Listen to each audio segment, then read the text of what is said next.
নমস্কাৰ, এইটো মুহূৰ্তত লৈ আহিছোঁ ৰাজ্যৰ শিক্ষিত নিবনুৱাসকলৰ বাবে এটি গুৰুত্বপূৰ্ণ খবৰ। কিয়নো ৰাজ্যৰ শিক্ষিত নিবনুৱাসকলক অসম চৰকাৰে প্ৰদান কৰিছে 50,000 টকাকৈ। আপুনিও লাভ কৰিব পাৰিব 50,000 টকা।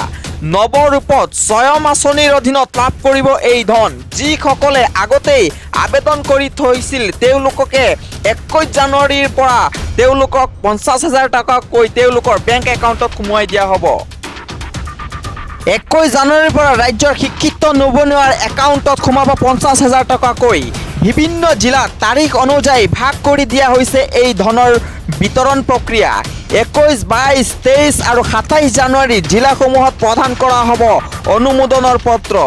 আবেদন পত্ৰ মঞ্জুৰ কৰা হিতাধিকাৰীসকলে লাভ কৰিব 50,000 টকা। নৱৰূপত স্বয়ং আঁচনিৰ অধীনত লাভ কৰিব এই ধন। অসম চৰকাৰৰ বিত্ত বিভাগে গ্ৰহণ কৰিছে এই পদক্ষেপ।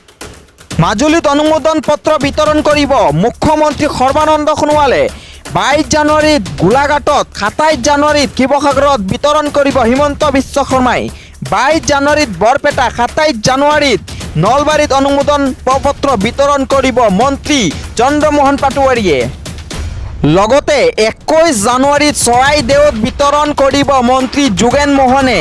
22 জানুৱাৰীত কৰিমগঞ্জত, 23 জানুৱাৰীত হাইলাকান্দিত অনুমোদন পত্ৰ বিতৰণ কৰিব মন্ত্ৰী পৰিমল শুক্লবৈদ্যই। স্থানীয় উদ্যোগ আৰু গ্ৰাম্য অৰ্থনীতিত সবলীকৰণৰ লক্ষ্যৰে এই আঁচনি ৰূপায়ণ কৰা হৈছে।